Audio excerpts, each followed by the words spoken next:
Greetings, it's an honor to be with you today. And today, the title is Worldliness, Elixir, Submit to God. Now, this is you would probably consider this the first video in the Worldliness, Elixir series, but I believe that this is so important, even as I consider what we're going to talk about today. I'm in James chapter 4, verse 7. It says, Submit yourselves therefore to God, resist the devil, and he will flee from you. Why is this so important? I believe that we've got to see submission from this perspective, because the title is, or the subtitle rather, is Submit to God, right? We've got to understand that God has given us His Word. His Word is a guide. Some people say basic instructions before leaving earth. I understand that. It's a guide designed to show us God and His way. And we've got to take on that challenge, because it is against our nature to submit and to subject ourselves to anything. And if you say that's not true, then you're a liar. If you're saying that it's easy for you to submit, you're not telling the truth. Submission is something that goes against our nature. So the true child of God that masters or has made this a practice is on his way to godliness. All right. Now, here's what makes submission so possible and so visible. We can stand here and say, you know what, I'm submitted to God.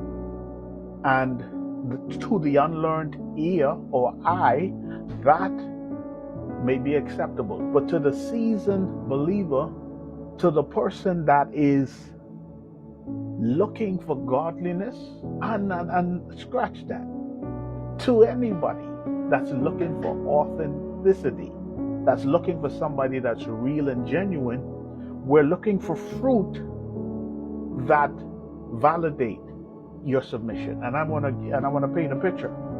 It's impossible for us to truly submit to God if we haven't submitted to the things that He has put in place. And I want to give examples. Parents, you should be submitted to your parents. You should be submitted to your spouse. You should be submitted to your boss at work. If you said, I'm going to work for you for this pay these days a week, you should be submitted. I know I'm not going to get many amens on that. There are so many different things in our lives that require submission. And because we name the name of God, our submission is validated with our cooperation to these entities. These are the things that people are going to look at and say, yes, that's a submission to God. Because you can say, if I ask everybody here by show of hands, how many of us are submitted to God? Everybody's hand is going to go up, because we think that this is a trick question. But I dare to ask you today, does your life look like one of submission to God? Look at all of the things that you are involved in.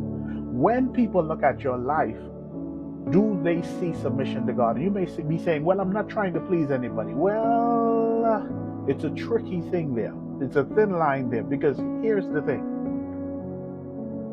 Although God has called you before the foundation of the earth, He has given you over to men by appointment. And what do I mean by that?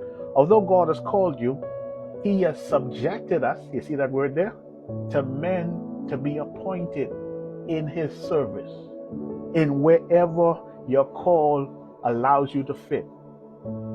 You are to be submitted, because at the end of the day, you're trying to win people over to this Jesus that we talk about, and they are going to be won by our conversation, as the scripture tells us. So we have got to do whatever it takes in order to live peaceably with all men, to show people the way to God. And one of the greatest ways to show them our God is through submission. So I want to challenge somebody today. Our world is dealing, or the church rather, is fighting the worldliness bug. It's trying to get a grip, and it will never stop until Jesus appears.